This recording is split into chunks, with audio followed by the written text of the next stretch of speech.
আসসালামু আলাইকুম।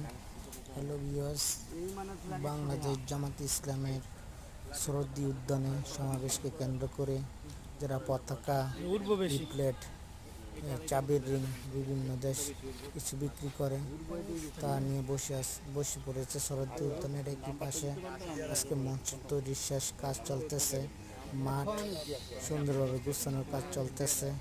মাঠের সেখানে বৃষ্টির পানি জমে আছে, এগুলা সমাধান হচ্ছে বালু ফেলিয়ে। পতাকা দেখেন, প্লেট, পতাকা, চাবি, রিং সবই বাংলাদেশ জামাত ইসলামী এবং প্লেস্টানের।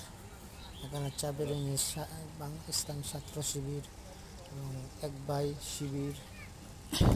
শিবির সদস্য, তার কাছে কোনো টাকা নাই, অল্প টাকা আছে, তারপর তার মনটা চাইতেছে দলের একটা প্রতীক নেওয়ার জন্য। সে দাম বলে দাঁড়িয়ে আছে। এই দেখেন।